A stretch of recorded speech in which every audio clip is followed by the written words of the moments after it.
आइए जानते हैं एक बहुत ही कॉमन इडियम के बारे में। और जैसा कि हम इडियम्स के बारे में जानते हैं कि जो लिखा हुआ होता है वो मीन नहीं करता। मुझसे कई लर्नर्स पूछते हैं कि इतने सारे इडियम्स जानने ज़रूरी क्यों हैं। कई बार पूछते हैं, जैसे हम लोगों ने once in a blue moon और ये सब करे हुए हैं पीछे भी, तो कई बार लर्नर्स पूछते हैं कि मैं तो इनको यूज़ करता नहीं हूँ, मैं तो इनको यूज़ करती नहीं हूँ, तो मुझे इडियम्स को जानना क्यों है। अब इडियम्स के साथ, वोकैबुलरी के साथ, पहली बात यह है कि आपकी जो चीज़ों को एक्सप्रेस करने की क्षमता है वो बढ़ती है, आपकी वोकैबुलरी रिच होती है। दूसरी चीज़, आपका अपनी लैंग्वेज पे तो कंट्रोल है, आप जो यूज़ करें या ना करें उस पर तो आपका कंट्रोल है, लेकिन आप उस चीज़ को कैसे कंट्रोल करेंगे कि दूसरा वो क्या बोल रहा है या किसी राइटर ने क्या लिखा है। तो अगर आपको कोई वर्ड या कोई इडियम का मीनिंग क्लियर नहीं है तो आप कैसे समझेंगे कि क्या बोला जा रहा है। तो लैंग्वेज को समझने का, लैंग्वेज को एक्सपैंड करने का केवल एक ही मतलब नहीं है। यही नहीं है कि आप उसको यूज़ करेंगे या यूज़ नहीं करेंगे। ये बहुत ही सेल्फ सेंटर्ड अप्रोच है कि मैं इसको यूज़ नहीं करता हूँ तो मुझे इडियम्स को क्यों जानना है।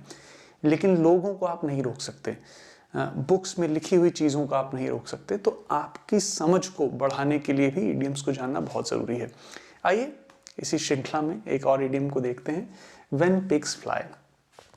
अब लिटरली इसका मीनिंग बहुत ही अटपटा सा है, जब पिग्स उड़ने लगेंगे। क्या ऐसा होता है? नहीं होता है। तो हम एग्जाम्पल सेंटेंसेस देखते हैं और देखते हैं कि लिटरली ये क्यों एप्लीकेबल नहीं है। पहला sentence, I lend you $1 million when pigs fly. मतलब मैं तुम्हें $1 million, $10 लाख दूंगा जब पिग्स उड़ने लगेंगे। ये एक बात हुई। ही will clean his room when pigs fly. वो अपना रूम साफ करेगा, कब करेगा? जब पिग्स उड़ने लगेंगे। अब ये इसका ओरिजिन, कई बार लोग स्कॉटिश ओरिजिन कहते हैं, कई बार लोग जर्मन ओरिजिन कहते हैं। इसको इस तरीके से समझिए कि क्या ऐसा हो सकता है भविष्य में, मतलब इसकी पॉसिबिलिटी कितनी है, कम है। तो इस इडियम का यूज भी इसीलिए किया जाता है when you have to describe a situation या express a situation which is highly unlikely or impossible।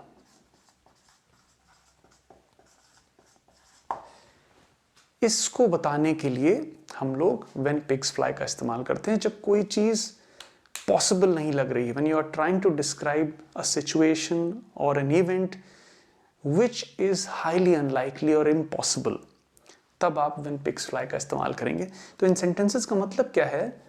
I lend you $1 million when pigs fly, मतलब मैं तुम्हें जो ये $1 million है ये शायद कभी भी उधार नहीं दूंगा।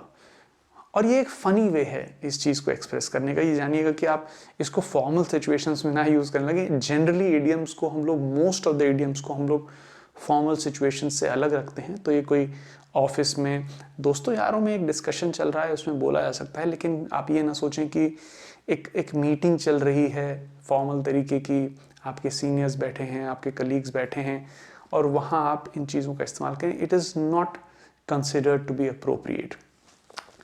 Second sentence, he will clean his room when pigs fly, मतलब ये महाशय अपना कमरा कब साफ करेंगे?